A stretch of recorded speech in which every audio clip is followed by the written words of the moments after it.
If we pause to sense them, we become wonderstruck and experience a richly satisfying state of mind that, for lack of a better word, we sometimes call joy. There's nothing like the rapture of losing yourself and blending with nature until you can consider the possibility that your molecules might once have been employed elsewhere, in a squirrel or a minstrel, a tree or a slime mold, or maybe an owl. I happen to like owls especially, and in Dawn Light there are a lot of be the creature moments where I do this very thing.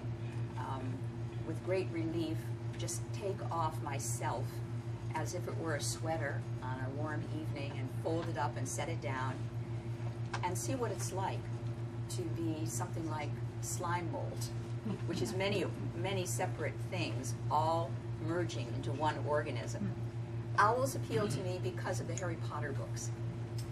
I loved reading the Harry Potter books and discovering that, well, you could have a personal owl who delivers your mail for you.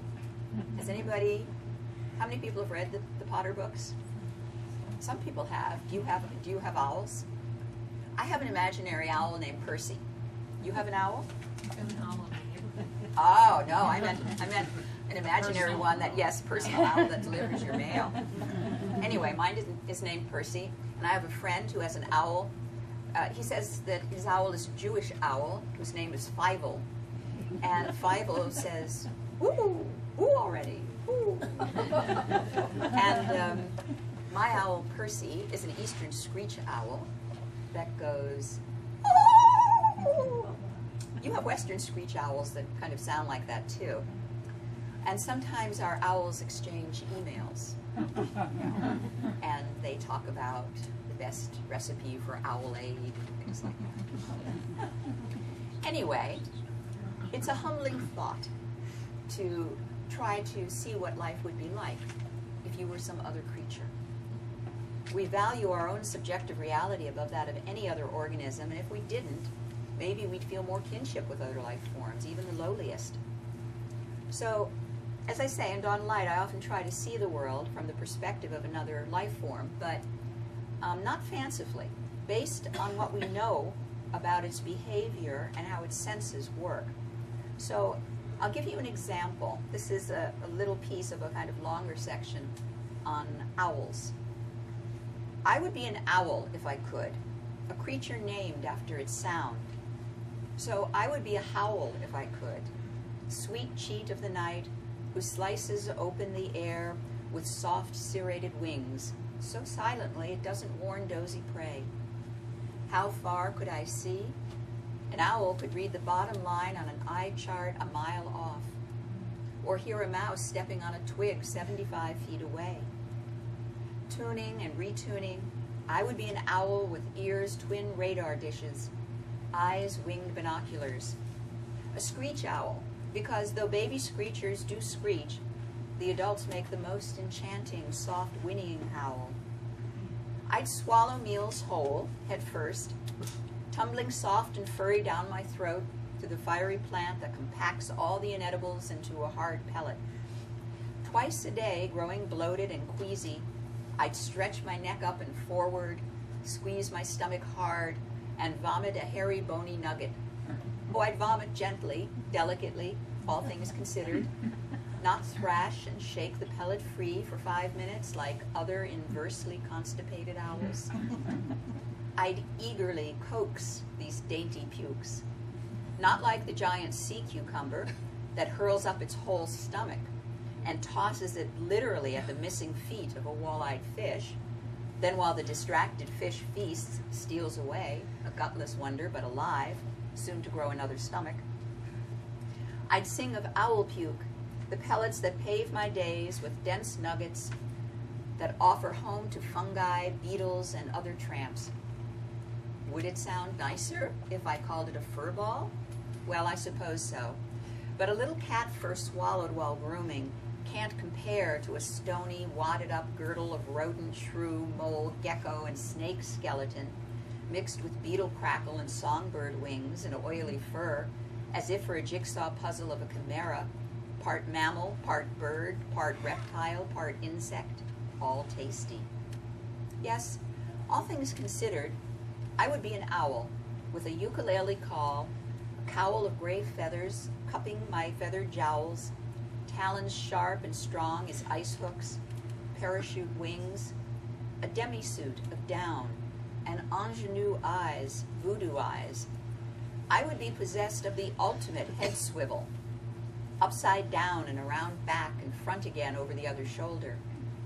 Hunting among oaks and cottonwoods and old shady maples, with broad wings outstretched and head tucked in tight, I'd flap hard and fast, rarely gliding or hovering, while listening and watching for scuffling prey in the leaf litter and lawns.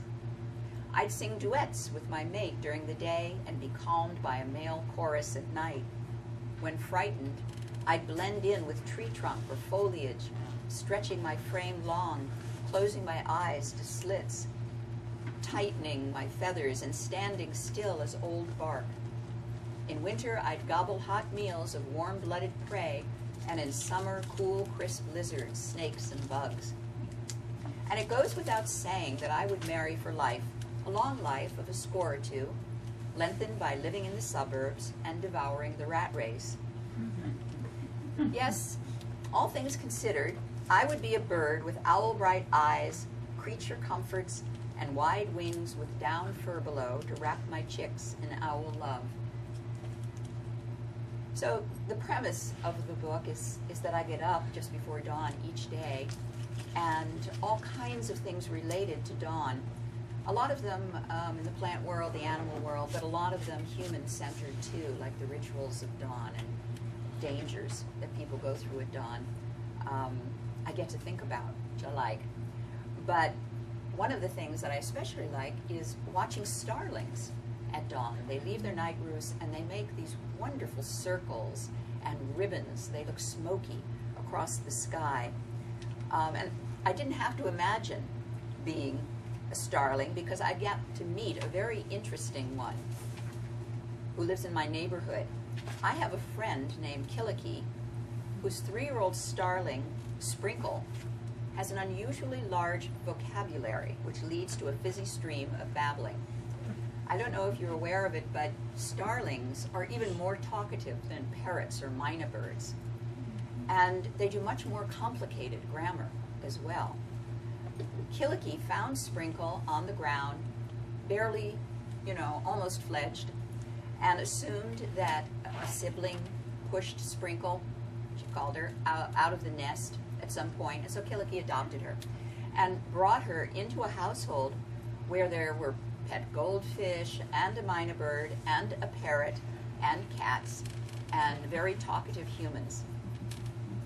So at this point, Sprinkle mixes nonsense words with real words, and since she lives in this big house with a parrot and a mynah bird and cats, one often hears her chit-chat parroted back. She's very partial to rhyme, whether it makes sense or not. When my physician friend Anne and I were visiting the other day, she rhymed stomach with frummock.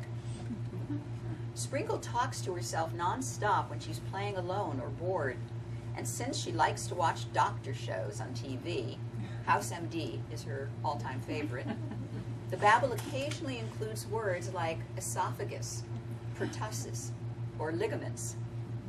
I'm very impressed by her good grammar. Not only does she utter complete sentences with all the words in the right order, she makes up words and uses them correctly. For instance, when Killikee gave her a mealworm and asked if she liked it, Sprinkle said, "It's Sprinklelicious." At one point, Killikee and I were distracted by an avant-garde artwork that she kept on the fireplace mantel. It was an old-fashioned toaster with all kinds of strange pipe cleaners and things coming out of it and lots of other colorful decorations. And towering above the starling's cage, I would have thought we were well out of earshot as we were discussing it. And then suddenly, Sprinkle piped up, "Obsolete toaster." Well, that floored me.